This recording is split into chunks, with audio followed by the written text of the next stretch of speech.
I went over to Jocko and he said, "Here, grab my bass. I'm going to go play, drums or something."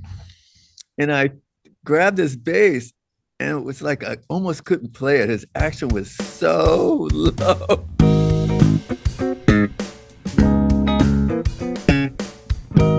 Hi, and welcome to ForBassPlayersOnly.com. I'm John Liebman, and I help people who want to learn to play bass, but haven't gotten very far with it yet, or at least not far enough. I have a very special guest this week, Alphonso Johnson, the one and only. Fantastic or fabulous? I wasn't sure which one I was going to say, but I guess it's both. It's a really good interview. You're going to love it, and we're going to get to it in 1 second. But first, if you've ever wanted to learn bass, you should know that right now there are thousands of people inside the For Bass Players Only community, men and women of all ages, 50s, 60s, 70s, 80s. And you know what they're doing? They're learning bass. They're having the time of their life playing music that they love.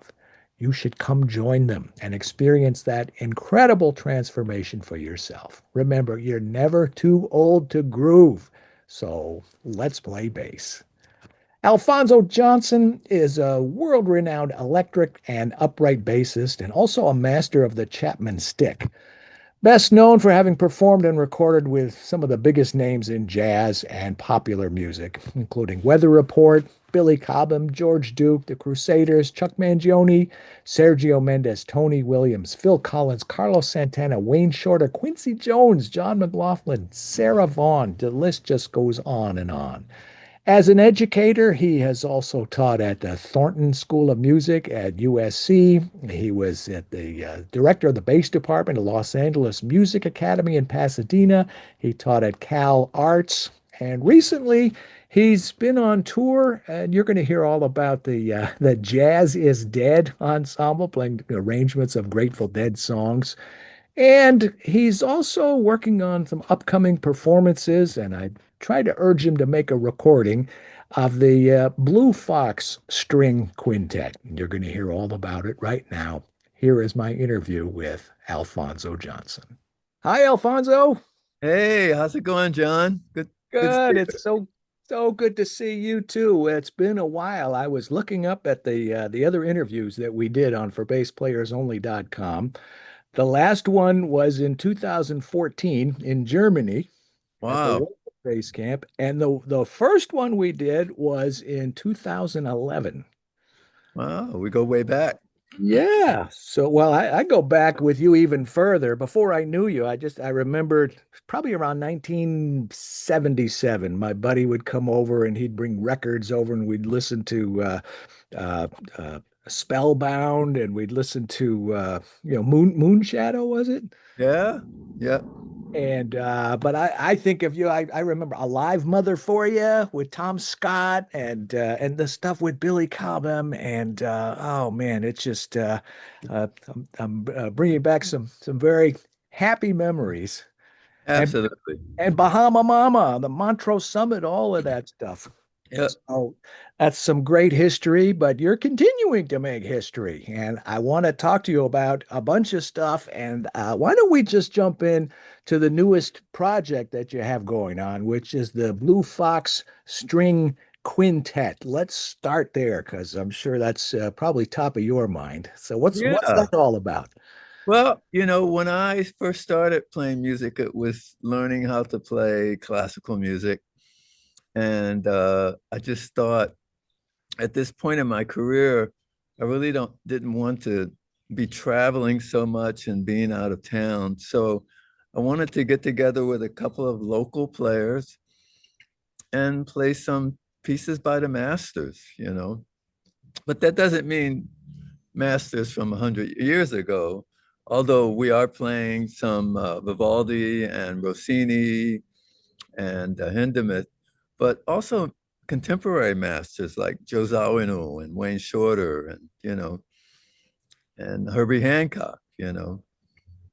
So we started working on a few pieces that, typical classical pieces that really were written for a quartet, two violins, viola, and cello. And I started finding scores that were actually written for the same piece involving a quintet using the bass. And that kind of started the whole thing. We found pieces that I thought were really great musically speaking and interesting to play, and we kind of went from there. What are some of the actual tunes that you're playing with this ensemble? We've got one piece that's by Hindemith called Five Pieces for Strings. And Hindemith, um, I was first introduced to him through his harmony book. Right. I think I have that on the shelf over there Yeah, somewhere. yeah. He was So he was a bass player, wasn't he?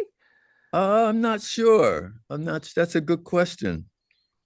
And then we went on to play kind of some traditional pieces like the Barber Adagio for strings, which everybody Oh, knows from the beautiful. war movie. And then we kind of started getting into finding some not so well-known composers. Just let me look. There's one in particular named George Onslow, and George Onslow became of interest to me because he wrote this really beautiful piece, and my daughter, who happens to live in France, said, "Oh, he's French." And I said, "Really?"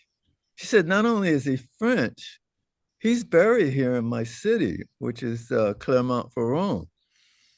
So she took me to the cemetery, and sure enough, there was this huge Wow. um, headstone, really old, but someone's been keeping it up and laying fresh flowers in every day. So, I was like, we got to play this music. So, Is your daughter a musician too? no, not at all. She's a mother of two and living a great life in the countryside. Oh, awesome. Yeah. What else can you tell me about the quintet as far as recordings or performances or maybe some touring? Well, about 15 years ago, I graduated from the Cal State Northridge. And after getting my master's degree, I wanted to continue playing upright bass. So I auditioned for the San Fernando Valley Symphony and was accepted. And from there, I got to meet the players in the symphony. So the first person I latched on to was Ruth Brugger, who's the first violinist concert master. And I talked to her about wanting to put together a chamber group. And she was immediately, yeah, we got to do it. We got to do it. So from there, Ruth asked Judy Garf, who's our second violinist, who's also in a symphony. And from there, we went to a number of cellists and a few violists until we settled on Veronica, who is our viola. She is amazing. She's just not just amazing musically, but just such a caring, giving person. And she knows all the technology stuff. So Really? if I need to convert a file to PDF, Veronica Oh, is my go-to. And then finally, after going to a few cellists, we asked Judy if she could recommend someone. And Judy recommended Pamela, who is our cellist. And so far, we've kept the same five people together for the last, 8 months or so now, while we've wow. been working up material. No recordings. We have one concert scheduled for May 31st, Okay. and that's going to be our flagship, Your launch. Right? our launch. That's right. I got to tell you, two things immediately came to mind because I don't I'm not, I know you're an upright player, but to audition for a symphony orchestra, for one, you've got to not only have the technique together, but I always just assumed that you've got to have the repertoire down, that That's you've right. played all the standard pieces. So you maybe there's a part of you that I don't know about, but did you have that kind of, pedigree that, for lack of a better word, that they'd be looking for? I kind of got to jump in feet first. The conductor knew of me as a student at the school. And so part of my studies was to play in a small orchestra. So that orchestra, maybe about 12 people, we would rehearse before the real symphony would rehearse in the same room. So James said, "Would you like to stay and play in the bass section?" So he took me over to the principal bassist, Larry Meridian, and said, "Oh, Larry, this is Alfonso. Would it be okay if he played with us this evening?" Larry said, "Yeah." Well, first of all, he kind of gave me this look like, "Who is this guy?" All right, yeah, yeah, he can play with us. So we're rehearsing to a couple of numbers, and he looks back and he said, "What's your name again?" I said, "Alfonso." He says, "Alphonso Johnson?" I said, "Yeah, Alfonso Johnson." He says, "Holy shit, why didn't you tell me?" So that's Uh, how I got the gig. I loved it. I did it through school and I did it some community orchestras. I never was a big league symphonic player, but I've always enjoyed that. Larry Meridian, is it? Yeah. Because I knew a bass player, Larry, I think it was like Maradian. Could that be? I knew him from the Yeah. jam Here sessions. in Los Angeles? Yeah. Got to be the same guy. He's the one that got me. He called me one morning. I was still in bed. The phone rang. John, yeah, Larry, yeah. Do you have a passport? I said, I love when it starts like that. Where are we going? Yeah. Larry? He says, Japan. So he got me Yeah. this whole tour of Japan and Korea. Oh my God. When we get done, I got to get, if you have his contact info, Absolutely. I gotta Absolutely. hit, it's got to be the same guy. Wow, that's that's amazing. Hey, before we get off this symphonic thing, one important question. French bow or German bow? French. Okay. Yeah. When I I, I try to, there's a bass shop here called the LA Bass Works, uh-huh. and Lisa Goss owns it and runs it. So I was there last time to get my bridge adjusted. And I just asked Gabriel, her coworker, I said, "Gabriel, do you play German bow?" He said, "Yeah." I said, "You ever try French bow?" He says, "I play both." So I went, "Oh, I've never thought of that. I mean, to play both. I know quite a few bass players that do that." Yeah. So I thought, oh, I should learn how to do that, after all these years. So he said, "Well, we'll lend you a bow." They lent me a German bow. I bought it home. I think I tried it twice over the last 3 months. Well, at least they gave it a chance. Yeah, it was just to commit the time, you need to really get the technique down and get a sound out of the bow. I've got enough on my plate already. So, I'm just the opposite. When I was a brand new big guy, I played electric bass. And then when I yeah. started studying classical, I found the name of a teacher. I called him up and he said, German bow or French bow? I said, huh? He says, all right, German bow. So he Yeah. started with German bow. And every time I've said this a million times, every time I pick up a French bow, I hold it like a German bow. I just never get comfortable with it. But Yeah. some people say the French bow is easier, and other people say, well, with the German bow you can really dig in more. So I don't I know. I think having watched both, I think players that play with the German bow do get a bigger sound. But I also think that there are a lot of French bow bassists that have a lot of dexterity, almost violinist type of chops. Yeah. Well, So they're both valid. yeah. You mentioned the place. What was it called? LA Bass Works. I remember there was a place on Ventura Boulevard. What was it called? The Bass Center, I think, Uh, years ago. that's right. That's right. they catered to bass players. Yeah, they sure did. Yeah, awesome. Let's switch gears a little bit and tell me about Jazz is Dead, because that always struck me a little strange. When I think of Alphonso Johnson, I think of Weather Report and Billy Cobham and even Sergio Mendes and but this kind of stuff, Grateful Dead, I just I think it's really cool, but it's not an obvious connection that I would have naturally made in my mind. So, Yeah, so 25 years ago or so, uh, I got a call from T. Lavitz, who used to be oh, the keyboard player with the Dixie. Dregs. Yeah. And T said, "Hey, a friend of mine wants to put together a group called Jazz is Dead." And I immediately thought, "Oh, this is not going to be something I'm going to be interested in." And he says, "But it's to come up with jazz arrangements of Grateful Dead songs."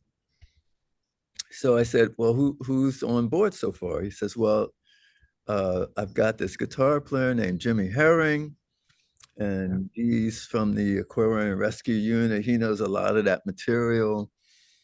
And Jimmy and I have been putting our heads together for arrangements, and I've also talked to Billy Cobham." So I went, "Oh, Billy's interested. I'm interested," you know. And it just came together, John. It was like the first rehearsal was a lot of fun, and just working on these arrangements and deciding which licks to use and which ones to not, and tempos and grooves and all that stuff that you do when you're putting a new group together. So Michael Gaiman was the manager and the guy who came up with the concept. He put some dates together and we played, and the response was phenomenal. And all these kids from the Grateful Dead parents showed up, Ah, and some of the parents. So we had this really nice mixture of young and old audience, and some of the people who knew T from the Dixie Dregs, and Billy from Miles, and me from Weather Report. And so it was a nice thing. And I did my last tour with the latest version of Jazz is Dead in December. And at the end, in the middle of that tour, I kind of let everyone know that this is going to be my last run. I really want to stay in town and focus more on just playing local. mhm. So it was a nice run. Yeah. How long has T been gone? Because you said 25 years. I thought he's gone even longer than that.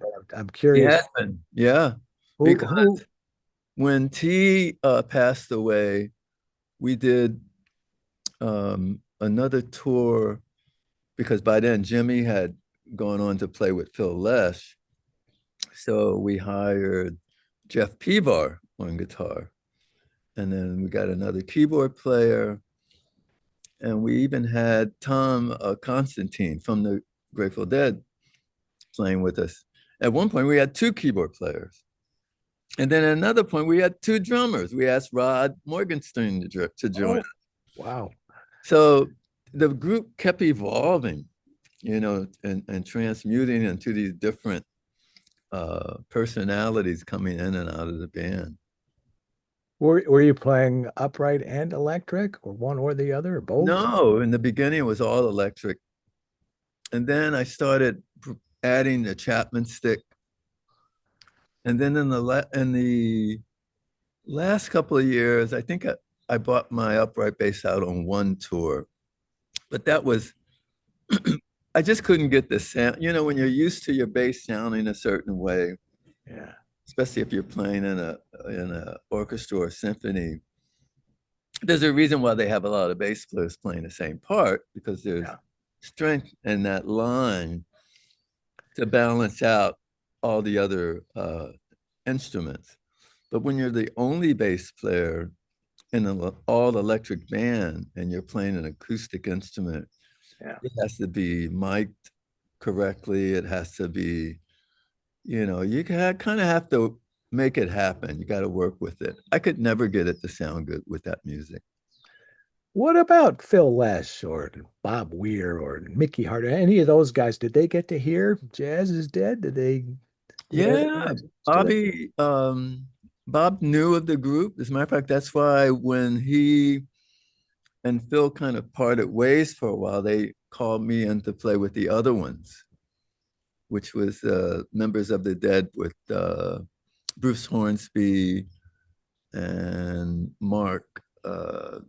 Can't think of his last name on guitar, and me on bass, and then Mickey Hart uh, Yeah. and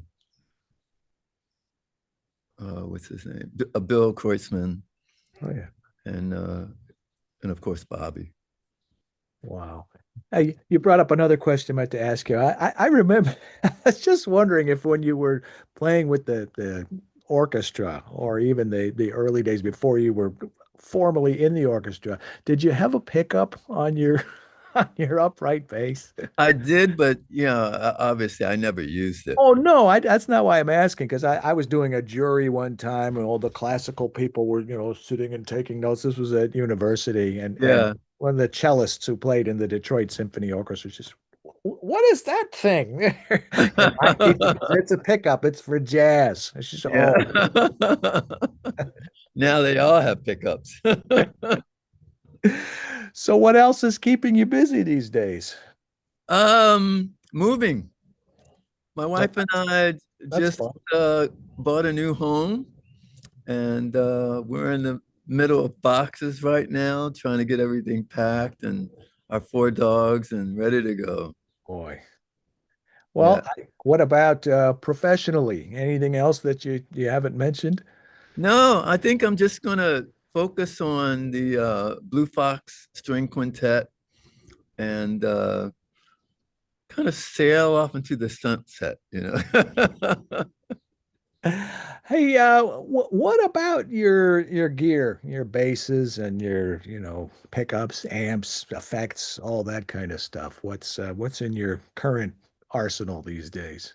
I'm pretty much um, going to be keeping my modulus five string and my new Jeff Gould five-string fretless bass, and of course my Emmanuel Wilfer upright.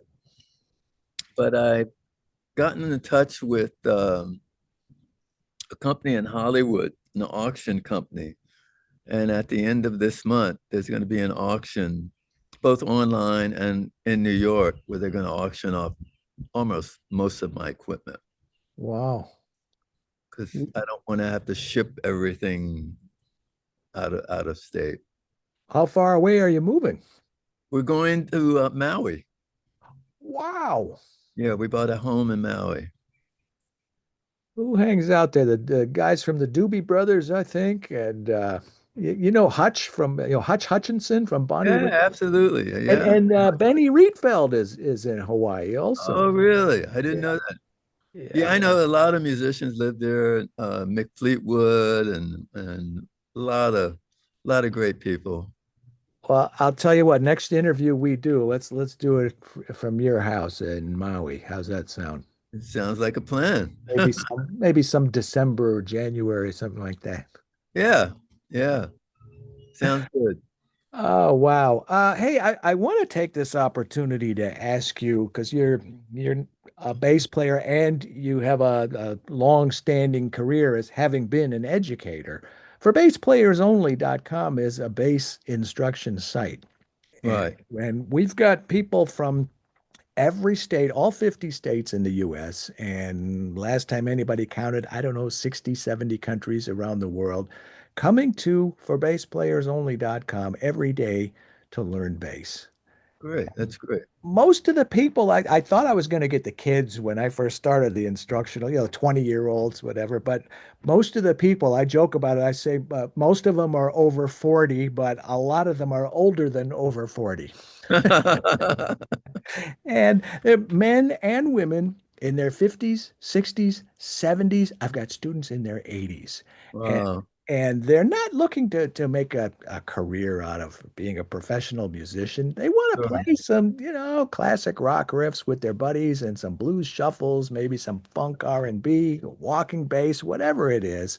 Yeah. And a lot of times also when people get into their 50s, 60s, 70s, 80s, things creep into their bodies like arthritis and Yeah. tendonitis and bursitis, those kinds of things. So I'm telling you all that just to give you a context because I want to ask you what advice you could impart to somebody like that who wants to learn bass. What should their goals be? What should they be thinking about? What should they be trying to do or anywhere you want to jump in? Well, the one thing that I learned from teaching college was there's no one size that fits all. Each student is an individual and they come with their own sets of gifts and also things that they want to work on and improve on. And so I usually try to take it from the a point viewpoint of I will ask someone to play something. Oh, yeah, just play me a 2 octave scale, and I'll see how fluid they are. Get a chance to hear their sound, and tone, which is really important. And then, we'll talk about music a little bit, and then I'll ask them to read something. Nothing that difficult. Um, so it's almost like an interview, you know, where I'm getting to learn something about them as a musician. And then at the end of the first session, I always ask them, so where would you like to be by the time you leave the school as a bassist? And then that gives me an idea of how to put together a lesson plan for them for the next 2 semesters or 4 semesters or however long they have left at the school. And I'll never forget, I had this one student who was an engineer major, small, petite woman. And her goal was to learn how to play this bass line. And I don't remember the artist, but it's real popular at the time. It's on the radio all the time. What she did was she built a bass. She built her own instrument. So she built an instrument based on a Fender Precision when she should have really built something more suitable for her hand and her stretch and all that stuff. But that's what we had to work with. So by the end of the first semester, you could see progress. I mean, when we first started, it was kind of disastrous, because she didn't really understand scales, notes, intervals, how to cross, how to coordinate your left and right hand, stuff, all the basic stuff. And by the time she graduated, she could play that bass line. Awesome. So that's what I would do. I would take a step-by-step approach with each individual student. I'm curious what other kinds of answers you would typically get when you ask the question, where would you like to see yourself when you get done with your education here at this school? Um, it anywhere from as far away from my parents as possible to the sky's the limit.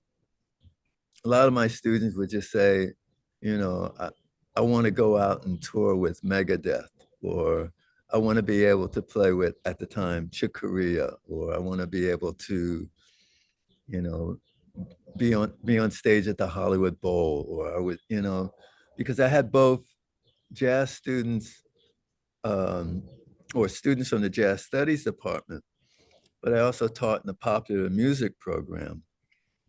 So everyone's needs was different. Some players wanted to add electric bass as an accessory to their upright playing so they could get more gigs.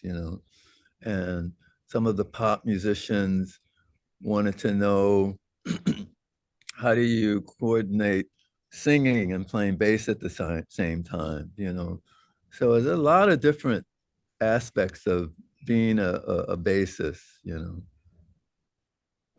Anything else about the future that you haven't mentioned? When you say ride off into the sunset, I mean, come on, you still have a lot of notes left in you. I understand you don't want to schlep a lot of stuff over to Maui, but is there anything else that you've always wanted to do that you haven't done yet, or anything that you've been thinking about that someday I'm gonna fill in the blank?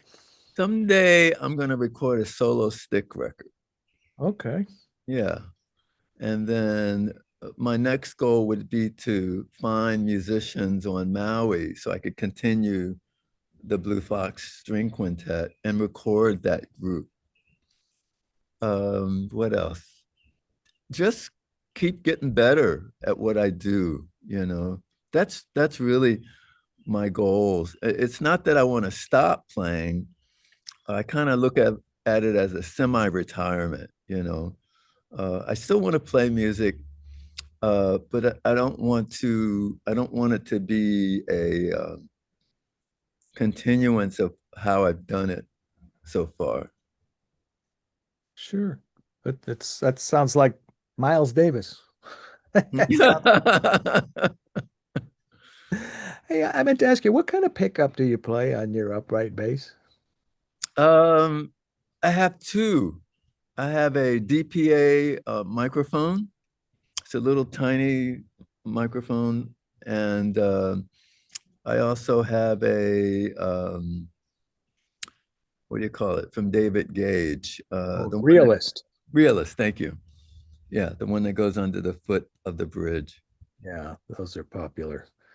I think that the realist pickup gives me a more direct, almost kind of electric bass sound, whereas the microphone has a warmth to it. So when they take both and blend them together, then the bass doesn't have to be as loud because you can both hear it and feel it. You know what I mean? Like when you're in a um, traditional jazz group, well, now nowadays everybody uses an amp, but when I was coming up, um, we didn't use an amp. We just played the bass acoustically, and it was a pianist and a drummer, and people could kind of hear you, but it was really they felt the bass more than heard it. You know. What kind of amp do you use? I have a Gallon Kruger with an extension speaker, the you know the old one with the head built into the cabinet. Yeah. Are those as popular for upright bass as they are for electric? I don't know, but I saw um, Derek Oles. He also taught out at Cal Arts, and Derek had his setup with the amp and the extension speaker on either side of him, and it just sounded so perfect. You know, you could hear every note. He wasn't really loud. He was still kind of sitting inside of the group, you know. And I just thought, wow, that's what I want. I want to sound like Derek. You just made me think of another question. Between playing jazz and playing classical, do you have to adjust your action on the upright? For classical, is it like really high? And for the jazz, is it really low? How do you deal It's with? yeah, I've always had high action because I started out as an upright player. So even when I played, when I had my Charles LeBou built bass built, it had unusually high action. And there's no greater comparison than if you listen to the weather report record that has me and Jocko on it. You can hear he gets so much sustain and growl because his action is literally like sitting on the neck. Whereas I think my sound is very different because you really have to apply pressure to get the note to stand out. I should know this, but there's a weather report record that both you and Jocko are on the same record? I think so. I think it's is it Black Market? Is Jocko in Black Market? No. Yes. Yeah. Okay, yeah. Yeah, so I played on Black Oh, Market. boom. Yep, there you go. That's Jocko. Yeah, yeah. It's funny. I'll tell you a funny story, John. We did we did a tour with Weather Report, Shot Key, John McLaughlin's group, Yes. and the Cobham Duke Band. And we Wow. played in London, the last concert at the Hammersmith Odeon. And spontaneously, uh, Herbie Hancock's group, the Headhunters, Yeah. came on.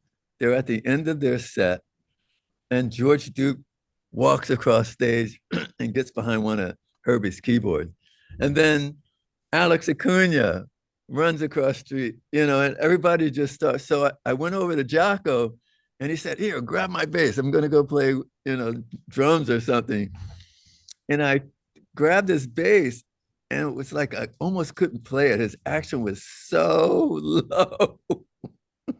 Wow. I said, Jocko, get back over here. Wow. That's funny. Well, I mean, it's better that way than the opposite. If you're used to playing really low and somebody else has got, really high action, that'd be Yeah, tougher transition, I would think. But no, I get it. I know what you're saying. yeah, yeah. Good story. Hey, I don't know if I asked you this in either of the previous interviews, but what would you be if you weren't a bass player? Something outside of music. Probably a carpenter and cabinet maker Oh, because that was my favorite subject throughout junior high and high school, especially in high school. I I always loved the smell of sawdust. I don't know why. And I just like building things with my hand. That would have been my first choice. I think I did ask you that because you said something about Philly and you have a lot of brothers and sisters, and there That's was some of right. that in your family, right? That's right. Yeah. All my brothers went to Bach Technical High School, and I went there. And as soon as I showed up, Mr. Chambers says, "Oh no, another Johnson." Are you the youngest? Did I remember that I right? have a younger brother, Of a young- 5 years younger than me. But how many siblings altogether? How many kids in the family? 7. Wow. Yeah. Isn't Nathan East originally from Philly? Or somewhere out Uh, east? I don't know. I thought Nathan was from San Diego, but that I Oh, could he be wrong. moved out. I thought he started out like a big family like yours. I don't know. I'll have I'll have to to ask him. I thought he was like one of 8 kids or something like that. I did meet one of Wow. his brothers once at a bass player live. Wow. Wow. Well, this is so great catching up with you, Alfonso, and congratulations on the new project, new and different. Thank And you for inviting me. my pleasure. What about the what was it? The Schubert Trout Quintet? Is that in your repertoire? Or is that did anybody No, do that? I, you know, again, I wanted to find pieces that aren't that familiar to the Ah, audience. got it. So, I mean, we're playing. I found I was introduced to a string arranger for Denmark. I did a recording project for him, and when I told him, what I wanted to do, he says, "Oh, let me know. I'd be happy to write some arrangements." So he's been doing most of the arrangements for us. He wrote a version of Wayne Shorter's Space on the Barroom Floor that is just, it's amazing. And he said, this is one of the hardest things I've ever had to work on because it's all, um, what do you call it? The harmony is